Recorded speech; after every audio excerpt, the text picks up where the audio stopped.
Chapter 2. Removing pawns and making moves. Naruto watched as Gaara sat up and looked at him with confusion in his eyes. "Who are you?" "Well, Gaara, I don't blame you for not recognizing me. After all, it hasn't been since the time of the rescue mission to retrieve Sasuke Uchiha that we saw each other." "What are you talking about? How do you know about that mission?" Naruto used his magic, summoned his old headband, and showed it to him, causing Gaara's senses to go haywire. "Naruto." "Yeah, it's me, good to see you in good health, brother." Gaara stood off the ground and hugged him. "It's good to see you are alive again, Naruto. But how is this possible? Last we heard Kakashi said you were killed by Sasuke and thrown into the river not to be seen again." Naruto narrowed his eyes. "That fool. He killed me before I was reborn in a new land. He had kicked me into a hole that sent my body plummeting to the bottom, and I was dead from the impact. However, I was reborn as a man named Ainz and afterward took up his mantle of power." "I see. What did you look like then?" Naruto turned into his skeletal state. "What do you think? Pretty scary to look at if I'm being honest. I know, that is why Kami and the others gave me a human body and for other reasons." Naruto turned back to his human state and was blushing slightly from having revealed the real reason why he was given a human form again. For the most part, he wanted to know what it was like to have sex. The guy was about 1,000 years old at this point. He essentially is the world's oldest virgin, and that is something he wanted to correct now that he has that golden opportunity. "I see. Well, Naruto, what happened here though?" Naruto sighed. "I and a friend killed 2 members of the Akatsuki. Sasori and Deidara, I believe their names were. Seeing you are nearly dying from what happened, I fused Shukaku and you together to form your new improved body." Gaara raised an eyebrow, but then saw the tail swishing behind him and sighed. "Can I put these away though?" Naruto shrugged his shoulders. "Just think, it might work." Gaara focused on his normal appearance and his tail and ears disappeared. "Cool, well now let's get you back to Suna." He helped him up to his feet and walked out of the cave where they saw Team 7 and an old woman standing there with Sasuke sneering at him, Sakura glaring because Sasuke was, Sai smiling, and Kakashi giving him a blank look. The woman was happy to see Gaara. "Kazuki-sama, you are safe." Gaara nodded his head. "Yes, thanks to my friend here. He and his ally assisted me with getting through this ordeal." Turning his head to Team 7, he hid his anger from them and then turned back to Chiyo. "Please collect the body of Sasori inside of the cave and bring it back to Suna to be examined. Konoha Shinobi, don't mess with the body or be charged by our daimyo for theft of secrets of Suna." Sasuke growled at him, but Naruto snapped his fingers and they were gone in a bright light. "That bastard, who did he think he was talking to us like that? That asshole should be grateful that we are here to try and save his shithole of a country." Sakura was shouting louder and louder, but Chiyo snorted. "I'll remember this when we are doing your payment, bitch." She floated into the cave before claiming the bodies of her grandson and the parents of the child and other bodies he has collected over the years, but to her surprise, he was not there. Maybe the mysterious stranger destroyed them? It made sense better if it was gone forever, rather than someone using it for their purposes in the future. So she said a small prayer for her grandson and went back to the village. Back in Suna, when everyone had arrived, Gaara was sitting behind his desk with the money that was required to pay for the mission. "Here is your payment. Actually, since we were assisting Kankuro with his health issue, that is another payment." Kakashi patted himself on the back trying to get more money for the village, but Ainz, he is called this when in the presence of Konoha Shinobi, retorted. "I'm the one that healed him with the special medication that I gave him a while back," Kakashi growled. "This has nothing to do with you, Ainz." Gaara narrowed his eyes and growled back. "No, but I know from Baki that he is telling the truth, so I will not be paying you another cent. You are free to leave, so please do." Kakashi snorted at him, and his team walked out the door while Sasuke glared at him. "Where is that iron bitch that was with you earlier? Did she die?" He was smirking arrogantly. Ainz only snorted. "Please, weaklings like the Minato are nothing of a bother. She killed an S-class while you were too slow to show up on time." Sasuke turned to attack him, but Kakashi stopped him. "You should watch yourself, Ainz. Lesser people have insulted the Uchiha and have died horribly for it," Ainz smirked. "Please, I'm far from afraid of your clan or one person that does not make a clan if I'm right. So go puff your chest somewhere else. After all, I'm sure Kumo and Iwa combined are more trouble for you dumbasses." Kakashi growled and took a step forward before Ainz was in front of him and had his hand on his face. "Make one more move and I remove your head on the spot." Gaara finally flared his aura in the room. Kakashi, leave this room and leave my village now. Kakashi bit his tongue and left with his team in tow with his head in the air. Gaara sighed, he sat down in his seat and looked at Ainz. Now then Naruto, what are you here to discuss? Naruto smiled. I'm here to warn you that the time of the shinobi era is ending, and in its place is the new kingdom. The gods have deemed it necessary and I'm their will on this world. Are you willing to give up your kingdom to protect them from me? You don't need to ask Naruto, but honestly I can't just leave my alliance no matter how much I want to leave it. We need protection from the other nations. So unless you can find another nation to assist us we are at their mercy. Naruto thought about it. You let me worry about finding you new allies, and I promise you will get it before the month is out. Naruto casted a small portal and teleported back to the tomb, while Gaara sighed seeing the paperwork. Now if you could teach me how to defeat paperwork, then I would follow you into the depths of hell and back. Tomb of Nazarick. Naruto was sitting in his office in his skeletal form. He had looked over some documents telling him what was happening in the elemental nations at this time. Especially since his departure had a huge effect on this world and led to a lot of deep problems boiling up over time. For one thing, Kumo and Iwa were on the edge of war with Konoha due to their constant taunting and the fact that Sasuke had upset them by attacking members of their nation with the notion that I'm an Uchiha and they got in the way, and this was enough for Konoha. Sadly, neither nation took kindly to this and warned them that war was on the horizon if this continued, but Konoha brushed them off. One of the major issues that came up was their lost alliances. Naruto could use his return as Ainz as a means to bring them to his side, but he was not sure what he could promise them. As much as he loathed to admit it, he needed a shinobi nation to assist him with his conquests. But whom? None of the minor nations had the manpower to be a serious superpower, even with the assistance of the tomb, and most of the other nations were either worse than them or just idiots.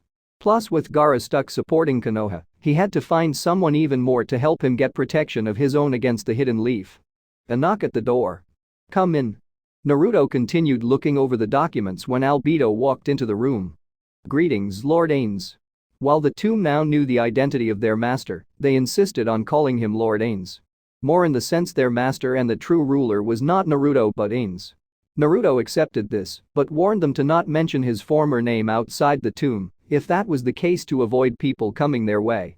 Even though he was confident they could wipe people out with ease, he still wanted to have the advantage no matter what. So he needed to ally with another nation to consider moving their forces while disguising his own. Albedo, what do you have for me? She dropped the documents on his desk. Some field reports from the twins and Siva's, my lord. There are sightings of the woman you are looking for. I believe you said her name was Anko, correct? Yes, Spring is the country she fled to many years ago, yes? She smiled. Yes, my lord. Apparently, as the Diamo's personal ninja she has major protection, and no one would dare speak her name. More since they found out that a man named Danzo had some of his men placed to take her out if she dared to defy him and Konoha as a whole. Luckily with the finding of the spies, they have more than enough reason to suspect the other nations are the same way, which is why Iron Country has cut off all trade with the nations of Konoha and allies. More in the sense, they found samurai working for Danzo and Konoha and find this a slight against their independence. Good to know. I shall collect her as soon as the coast is clear for her to come to me. Indeed, my lord. Also, it would seem that the other nations are having all kinds of problems. First, a mist is in a case of crisis with the war ending and their 2 demon vessels disappearing recently. We were fortunate that the twins managed to catch the 6-tail container, but we are unsure where the 3-tail container is at this time. Most likely he is dead and his demon extracted. If not, then he is dead and the demon shall return sometime shortly. Sadly, there is no telling given how we have no real means of getting that information. Tell Koikitas to watch Mist in case they try something or the demon shows up. Then I want him to capture the creature and bring it here. After all, I will not allow the Biju to be sealed again. He rubbed his stomach and sighed. He honestly had no idea where the Kyuubi went, and neither did the gods. They said his death was unprecedented, that it could be Kyuubi did die and tried to save him in his final moments of life. Naruto was unsure himself, but he wanted to believe the fox had some good in his heart from the memories he got from Hagoromo and some of the dreams he was having about it. Yes, my lord, and we have managed to separate the 6 tails from the host, and he is resting in his room peacefully. The beast is living in the caverns below enjoying the peace that we have provided it. Excellent. While they might not be as powerful as myself, they are a useful ally to have. More in the sense thanks to the studies that Yuzu has provided me, I've found a means to counter the Mokuton, Sharingan, and the Death Reaper seal. This will allow them to be free again, and as nature intended them to be, allowed to protect the world from all dangers coming their way. As expected, my lord, your power of perceiving the world and things in it are unmatched. Yes, but have we found any major nations that we could have as an ally in our quest for dominance of the elemental nations? Demiurge told me that there might be one, Kumo. Handing him the report, she continued her analysis. From what he found out, the country is a case of hatred and chaos. The former Cage refused to turn his 2 demon vessels into pawns for war for the Lightning Daiyamo, so he was replaced by someone else. This man has become the most hated man in the country, and they are on the verge of a civil war in this state. So if I was to move in and take him out, I would have the former Cage in my pocket and might just gain a powerful ally in this case. Yes, my lord. Naruto's skull face eyes glowed and he turned to Albedo. Tells us she is going with me. It is time to free a nation and begin our conquest in this world. Albedo bowed to him. Of course, my lord, your will be done. Konoha. What the fuck do you mean you lost Wave? Tsunade, a large-breasted blonde-haired woman, was looking at the remaining survivors of the massacre in Wave. She thought it would be an easy job to go in, take out the samurai, and take out those that would dare question their rule. This would lead to the Land of Iron backing off and them gaining serious trading again. But it would seem someone intervened and now most of her shinobi forces were dead, and they had heated issues with their Daiyamo, who was not happy about the word from Mifune, the leader of the samurai, that this happened under his watch. He was outraged and Tsunade got an earful of this and lost a good amount of their budget, meaning more cutbacks on different things in their country. Yes, we were attacked and they slaughtered all of us. Shikamaru was not happy in giving the report before a pissed-off woman. Ever since the village killed their demon vessel, it would seem she was getting angrier as the days went on, and they were losing allies everywhere they went. The only reason Suna didn't leave is that they had no one else to rely on, but something told him that would not be the case for long.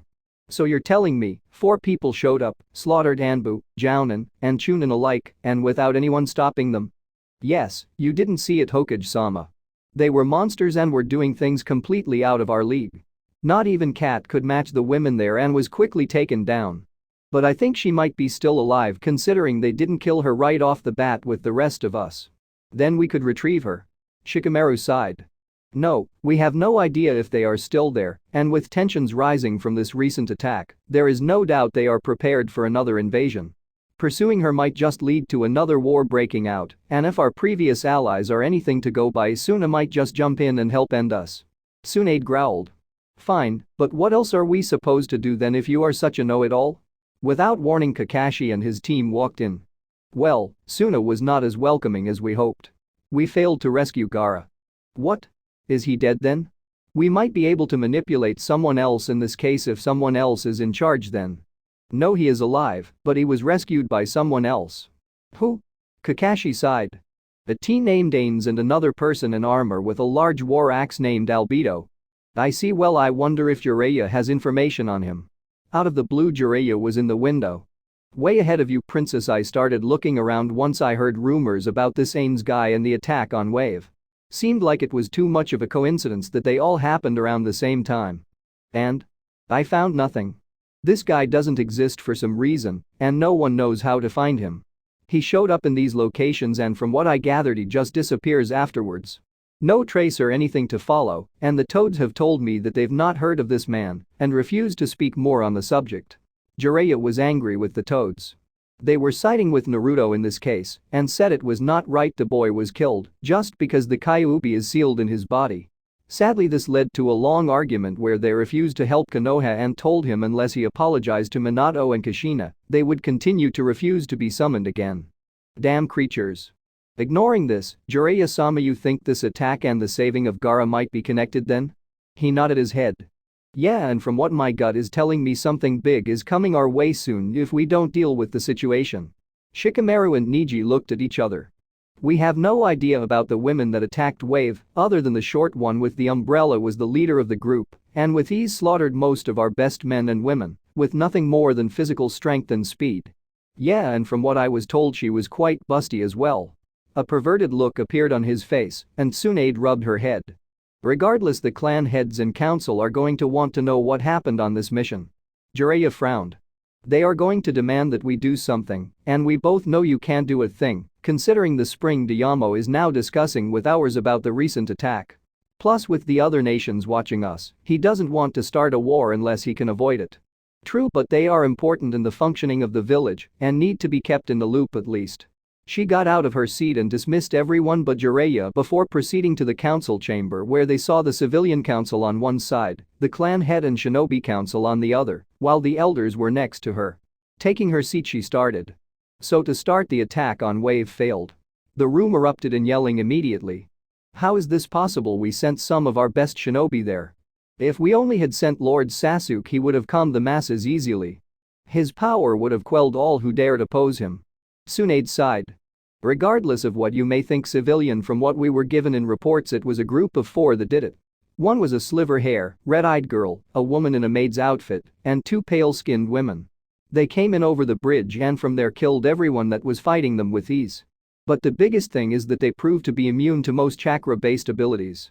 Broke the control of the shadow-possessing jutsu, was immune to the gentle fist style, and proved that she was dangerous at any range of fighting.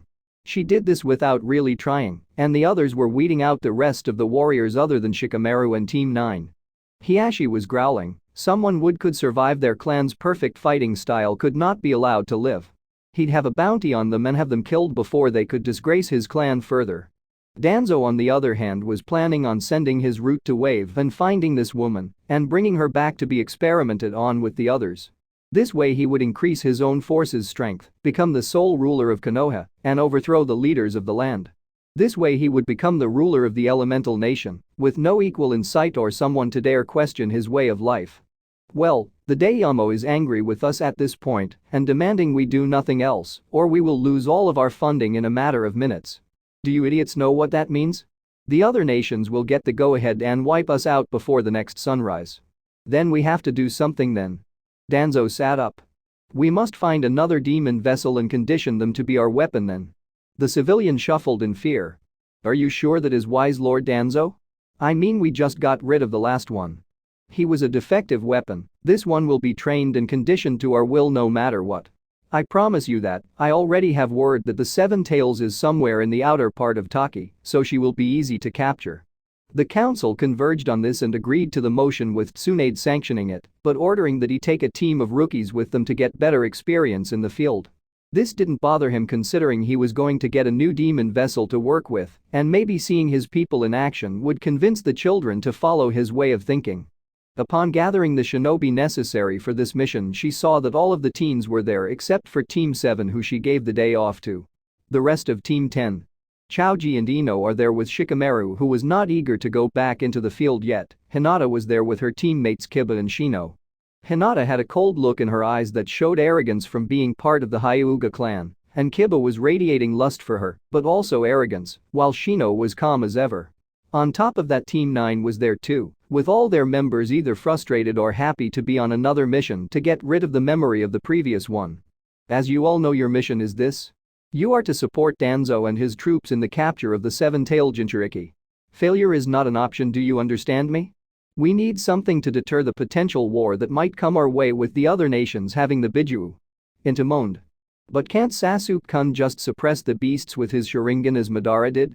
Tsunade shook her head. We don't know how Madara did that in the past, and any record of it was lost in the previous wars. For all we know, it could be something only he could pull off in the case of his powers. So, for this instance, we need you to head to Taki, grab the girl, and bring her back to be reprogrammed for the leaf. Now move out. The team bowed their heads and headed to the gate where they saw 3 teams of 5 route waiting for them. Soon the race was on, but not knowing that there was a small dark-skinned person who was watching the whole thing and frowned. This is going to be trouble, better send the message to Lord Ainz to have him deal with this now. She activated the crystal in her hand, and soon the message was sent when she saw someone coming out of the town dressed as a civilian man.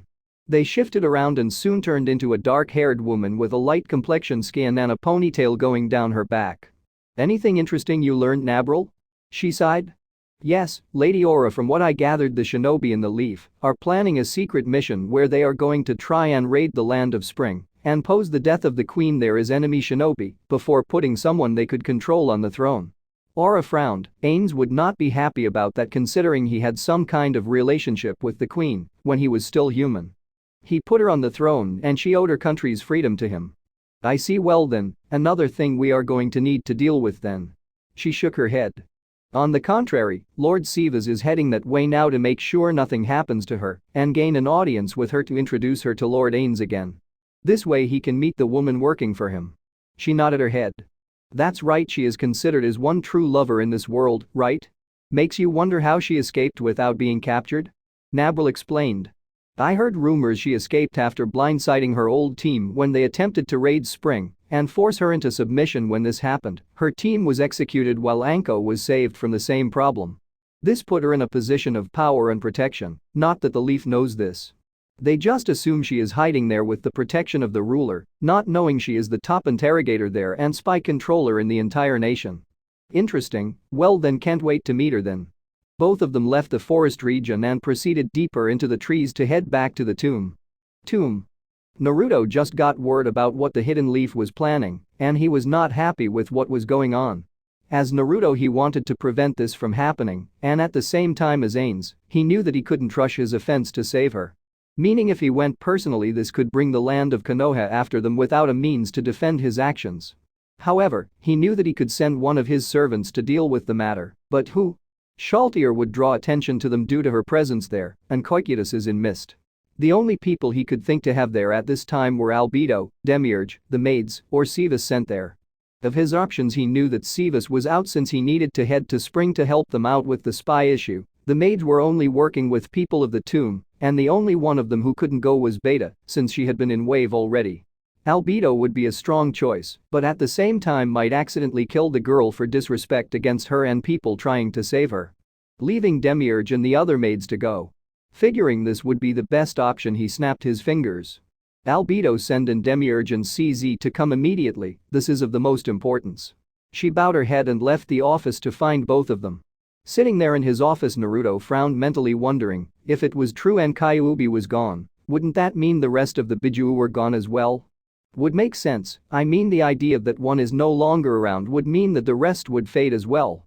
That was the sole design of the Biju by Hagoromo, so that would mean he is out there, but where? It hasn't been long enough for him to return to this world, but where did he go? Might ask Seiken or the Three Tails if they know later. Coming out of his thoughts, he saw Demiurge and a girl with red hair wearing a camo-made outfit and green targeting eyes walking into the room, bowing to him. My lord. Lord Ainz. She was mentioned more because she was a machine. He knew that her battle capabilities were perfect for this mission, since even impaled she would move forward and kill the person in front of her, along with the weapons she possessed. She could kill anyone that got in her way. Demiurge, CZ, as much as I want to waste time discussing the importance of this meeting, it will have to wait. You are to head to Taki and find a girl named Fu. She is about to be captured by shinobi from the Hidden Leaf. As a former container, I will not allow this to happen. At the same time, strategically this can be a chance to cripple a huge part of their forces and show the world our power. Do this and make sure only leave a few survivors. Some of them I want to kill myself shortly. Demiurge smirked. As you wish, my lord, we shall leave immediately. Naruto turned to CZ. Weapon access. Full unlock. She recognized the command and bowed to him before they fled the tomb to the land of Taki. Naruto saw Zes come into his office, and before he could say anything he saw Albedo glaring at her and their auras clashing with each other, making him sigh, figuring this was going to be a while. Spring. Sitting in her throne room was a black hair woman with a gold crown on her head. This is Koyuki, also known as the ruler of the land of Spring, and in her shadow was a woman wearing a tan trench cloak, fishnet shirt, and brown skirt with purple hair. This was Anko, her security, and someone that she trusted thanks to her deep past connection with Naruto. Ever since he died, Koyuki had become cold to everyone who betrayed him and was not against killing people who dared to cross her path, especially those from Konoha. However, this is not the case right now. Before, she was an old man with one eye looking up at her with a neutral expression on his face. Please explain again why you are here? The man explained. A group of shinobi have infiltrated your palace and are planning on killing you the minute they find you in this throne room. How do I know you speak the truth? He reached into his coat pocket and revealed a small orb that showed a holographic projection. I know this might not have been part of the series, but screw it, my story and I think it is a cool tool to have in this case, showing a group of 5 blank-face men running through the halls and looking around for while killing some of the servants that noticed them. Koyuki was furious. These men think that they could do something like this, and there would be no repercussions then? Turning to the man again. What are you asking for in trade for this information? The man bowed again. Simple, my lady, an audience for my lord to meet you and the woman behind you as this is all over, and they are free to come. Koyuki frowned. While she didn't trust the old man, he did reveal this assassination plot, and that was something worth weighing. Very well, if you manage to deal with them, we have a deal. The doors swing open and out of the shadows come the root men. Remove the threat to Konoha. They charged at Koyuki, but Sivas intercepted the men without any effort, smacked his hand against one of their heads, sending him flying across the room. Next, he kicks the one behind him to the queen, who has Anko, cutting him in half with her kunai. The rest of the men, seeing their comrades killed, quickly acted on this incident and charged Sivas. All enemies to my master and his allies shall perish. Without warning, he took a stance with his right hand forward in a fist, while his other arm was beneath his left arm's elbow. The rest of the men went through some hand signs and fired different size fireballs at him, but he blasted through them with single punch strikes before leaping into the air and dropping his heel down on one of the men's skulls, causing it to explode. From here, he grabbed another by the mask and crushed his head before pushing him in front of an incoming tanto blade. There he pushed the man down with the corpse on top of him before spinning around him and smashing the back heel on his skull, causing a crack to be heard and his head to bleed out on the floor. The final man standing there was terrified. How did this happen? This was an old man with no chakra flowing through his body. He turned to run, but the minute he was bitten by a snake and collapsed to the ground with a thud. The poison acts quickly and turns him into the final corpse. Wondering how could they fail their mission for their lord if their path was the right path to follow in this case. Sivas, turning to her, bowed. My lord shall come in a week. He walked out of the palace, not even bothering with the death of the men he killed. After all, humans were stupid to fight him, so why should he care? Their bodies were lying all around him from their foolish challenge. Taki. Fuwu is furious. First, her village kicked her out of the village, then she is facing a group of people from Konoha, saying they want her as a weapon, and finally, she is cornered on a cliffside with no place to get away. She managed to kill one of the groups, but the remaining members of the group pressed her. She heard what they did to their previous container and thought it was disgusting and wanted nothing to do with it. But thanks to the fact they had at least 10 Anbu with them and some Jounin and Chunin level people in the mix, she was on edge from being forced to use the Seven Tails power to escape. It looked like she either did that or she would become someone's pet, and she would rather die than let that happen. Chomi might not be the easiest person to get along with at times, but she still wanted the poor thing to be free from this madness of being sealed and controlled as a weapon of destruction. Surrender, monster, you are surrounded. By the order of Konoha, you are to come and be our loyal weapon. She growled. Go fuck yourselves, the world will know what you did, and soon they will burn you assholes to the ground. Hardly, little girl. The lead Anbu charged her, but then there was a loud bang, and he collapsed to the ground. There was a hole in the back of his head, and blood was pouring out of his head. The group was terrified, and the Hyuga looked around to find the source of the shot, but couldn't detect any chakra in the area. But there was a mocking clap going on with a man in a suit, walking out to greet them with a black mask on his face and black gloves. Next to him was a girl wearing a maid outfit and carrying a large gray-black thing in her hands while leaning it on her shoulders. Who the hell are you guys? Kiba was the first to react to the presence of 2 unknown individuals who dared to kill their leading officer. Meaning that it was down to the rest of the root shinobi to lead them. The masked man laughed. How interesting, we were just in the neighborhood and saw that you scum were planning some against this poor girl, and we decided to interfere. The root growled at him. Should have kept moving, for Lord Danzo and Konoha, you are to die for their greatness. He withdrew his sword and the green girl said. Target locked on. Changing weapon status. The weapon glowed slightly before turning into a black long tube weapon. She got in front of the man and with it aimed at his head, she pulled a small lever at the bottom of the weapon. With a loud bang, the weapon blew his head clean off, and it covered the nearby Anbu in his brain matter and blood. Too easy. The man in the suit grew long claws. This is your one warning, turn around and return to your village. If not, then join your friends on the ground. Kiba growled. Fuck you, asshole, we'll kill you and turn that stupid bitch into our village's weapon. The rest of the root quickly started moving in at the man, but he sighed. Can't say I tried, but then again from weaker beings I would expect nothing less. He quickly swiped his hands at them and walked by them where seconds later they collapsed into bloody chunks covering the ground in blood. The route was gone, there were only the rookie teams left. He knew from his lord's orders he didn't care for most of the people in the group, but the ones that he wanted to kill personally were the Hyuga idiots, the boy with the pineapple hair, and the green spandex wearing kid. Outside of them, he was okay with them killing the others. Remember dear, there are certain ones to leave for later. CZ nods her head. Understood, sir. She turned her weapon from a shotgun and turned into a large M60 machine gun and aimed it at them. Eliminate. Without warning she started firing at the group with Shikamaru shouting. Scatter. They quickly dispersed into different teams while Demiurge just watched as this was going on. He figured the ponytail would point out that CZ was fighting at long range and might not like close range combat. So they would try to close the distance on her, but the truth is that she has means of dealing with them in those positions as well. Her weapon only focuses on keeping us at a distance. Lee gets in close and tries to shut down her attacks, and Tenten cover him. Tenten said. Roger, Captain. She took out her kunai and started chucking them at CZ, but when they hit her, they bounced off her skin or broke on contact. Lee, however, took off his weights and quickly dashed her. Once he was upon her he shouted. Leaf Hurricane. He threw a kick at her head and CZ said. Barrier. A green barrier surrounded her, and when he kicked it he screamed in pain from the burning sensation he was feeling and the fact he only injured his leg from the attack. Seeing his damage she turned her gun on him and blew another small hole through his other leg. CZ was using magical bullets too, so they disappeared as soon as they were done penetrating around them, leaving nothing for anyone to study. Targeting, weapon change. Her machine gun disappeared and out came a pair of holes in her hand, and she quickly dashed at them. Ino was set and fired off her just. Mind transfer jutsu. The minute she hit her body collapsed and CZ froze for a second. The group thought Ino did it, and now they only had to deal with the masked man. But as soon as they breathed a sigh of relief CZ turned to the blonde's body and fired a dark green energy, turning her body to ash. No. Shikamaru couldn't believe it. Not only did the girl resist Ino's jutsu, but he killed her as well. Meaning she was gone forever. He was going to ask her out on a date sometime in the future, but now that chance was gone. He growled at the girl and said, "You're going to pay for killing my teammate."